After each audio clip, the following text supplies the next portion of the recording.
יואו, יש לי בדיוק חצי שעה לאכול, לעוף להרצאה בטרמו. I'm the cat with the bass and drum, going around like bum bum bum.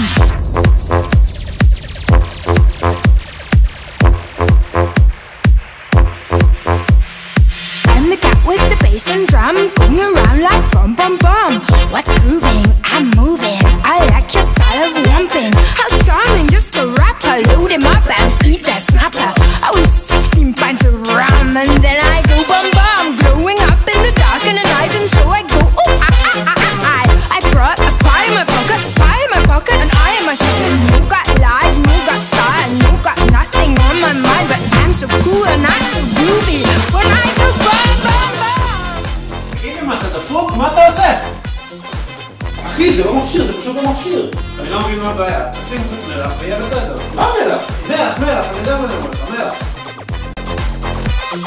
Going around like bum bum bum.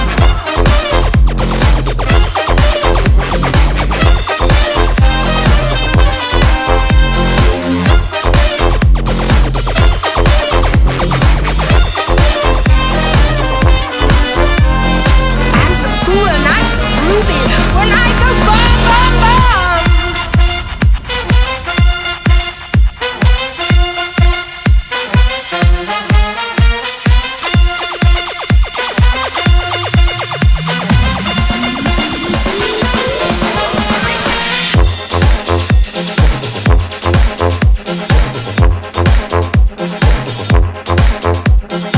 I'm the cat with the bass and drum, going around like bum bum bum.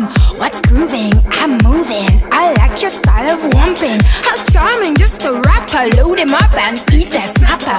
I was 16 pints of rum and then I go bum bum, glowing up in the dark and the night, and so I go oh I brought a pie in my pocket, and I am a sucker. No got life, no got style, no got nothing on my mind, but I'm so cool and I'm so groovy when I go bum bum bum.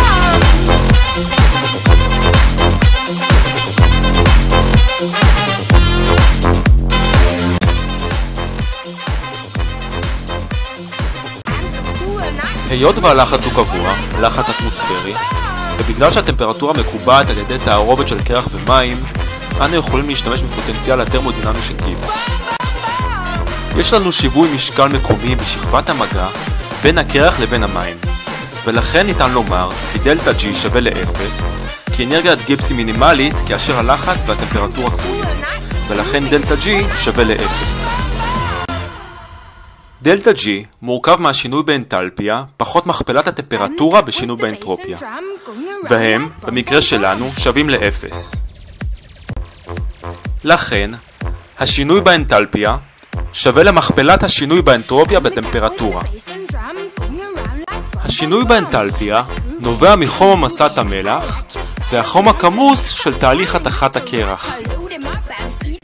בגלל שהשינוי באנטלפיה בעקבות התחת הקרח גדול בהרבה מהשינוי באנטלפיה של מסת המלח, ניתן להזניח את השינוי באנטלפיה של מסת המלח. קיבלנו שהמכפלה של השינוי באנטרופיה כפול הטמפרטורה שווה לשינוי באנטלפיה כתוצאה מהתחת הקרח, שגורם זה הוא קבוע לאורך כל התהליך. בתהליך זה, אנו מעלים את האנטרופיה של התמיסה על ידי המסת מלח. כלומר, אנו מגדילים את אפשרויות הסידור הטרמודינמיות של התמיסה. לכן, השינוי באנטרופיה של המערכת גדל, ולכן הטמפרטורה שמוכפלת בה קטנה, כי המכפלה של שניהם יחד נותנת את השינוי באנטלפיה שנותרת קבועה בכל התהליך. התוצאה, ירידה בטמפרטורת ההיתוך של הקרח בהוספת מלח מומס. השימוש הידוע ביותר בתופעה זו הוא פיזור מלח על גבי כבישים בימי שלג, על מנת שהקרח שמצטבר על הכבישים יותח.